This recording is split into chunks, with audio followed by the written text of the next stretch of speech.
महर्षि विश्वामित्र अत्यंत शक्तिशाली ऋषि थे। उनका लक्ष्य था ब्रह्मर्षि बनना। इसके लिए वे घोर तपस्या में लीन हो गए। वर्षों तक वे अन्न जल त्याग कर ध्यान करते रहे। देवता भी उनकी तपस्या से प्रभावित थे। समय के साथ उनकी शक्ति अद्भुत रूप से बढ़ने लगी। देवताओं को चिंता होने लगी, यदि विश्वामित्र ब्रह्मर्षि बन गए तो उनकी शक्ति देवताओं से भी बढ़कर हो जाएगी। स्वर्ग का संतुलन बिगड़ सकता था। इंद्रदेव, स्वर्ग के राजा, इस स्थिति से परेशान थे। उन्हें विश्वामित्र की तपस्या भंग करनी थी, पर कैसे? विश्वामित्र अत्यंत शक्तिशाली थे। कोई साधारण उपाय काम नहीं आता था। इंद्रदेव ने एक योजना बनाई। उन्होंने अप्सराओं की रानी मेनका को बुलाया। मेनका अपनी सुंदरता और मोहक कलाओं के लिए प्रसिद्ध थी। इंद्रदेव ने उसे विश्वामित्र की तपस्या भंग करने का भार सौंपा। इंद्रदेव को विश्वामित्र की तपस्या से गहरा खतरा महसूस हो रहा था। उनके मन में अशांति थी। विश्वामित्र की शक्ति दिन ब दिन बढ़ती जा रही थी। स्वर्ग के राजा होने के नाते इंद्र को देवताओं और तीनों लोकों की रक्षा का दायित्व था। उन्होंने सोचा, यदि विश्वामित्र ब्रह्मर्षि बन गए तो क्या होगा? क्या उनकी शक्ति का दुरुपयोग होगा? क्या सृष्टि का संतुलन बिगड़ जाएगा? इन प्रश्नों ने उन्हें अंदर तक हिला दिया। विश्वामित्र को रोकने के लिए कोई तो रास्ता निकालना होगा, लेकिन कैसे? उनके पास ऐसा क्या था जो विश्वामित्र की तपस्या भंग कर सके? इंद्र ने अपने मंत्रियों से सलाह ली, पर कोई उपाय न सूझा।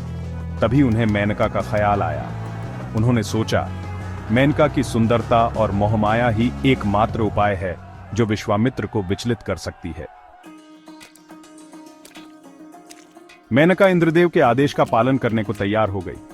वह अपनी सहेलियों के साथ पृथ्वी पर उस वन में पहुंची जहां विश्वामित्र तपस्या कर रहे थे। चारों तरफ शांति थी। केवल पक्षियों की चहचहाहट सुनाई दे रही थी। मेनका ने विश्वामित्र को देखा। वे ध्यान में इतने लीन थे कि उन्हें आसपास की कोई सुध नहीं थी। मेनका ने अपनी मोहक कलाओं का प्रदर्शन शुरू किया। वह मधुर गीत गाने लगी, मनमोहक नृत्य करने लगी। फूलों से सजी हुई, सुंदर वस्त्रों में सजी हुई मेनका अप्सरा लग रही थी। वन की शोभा और भी बढ़ गई। हवा में सुगंध फैल गई, पर विश्वामित्र पर इसका कोई असर नहीं हुआ। वे आंखें बंद किए ध्यान में मग्न रहे। मेनका ने सोचा, यह कार्य तो बहुत कठिन है। विश्वामित्र अत्यंत दृढ़ संकल्पी हैं, लेकिन वह हार मानने वाली नहीं थी। उसे इंद्रदेव का आदेश पूरा करना था। समय बीतता गया। मेनका के अथक प्रयासों के बावजूद विश्वामित्र की तपस्या अडिग रही। अंततः मेनका ने हार मान ली। उसने विश्वामित्र से क्षमा मांगी और अपना परिचय दिया। उसने बताया कि वह इंद्रदेव के कहने पर उनकी तपस्या भंग करने आई थी। विश्वामित्र ने आंखें खोली। उन्हें क्रोध नहीं, बल्कि हंसी आई। उन्होंने मेनका से कहा, देवी, तुमने मुझे मोहमाया में फंसाने का प्रयास किया, पर मेरा लक्ष्य तो तुमसे भी ऊंचा है। मैं ब्रह्मर्षि बनने के लिए कठोर तपस्या कर रहा हूं। मेनका शर्मिंदा हुई।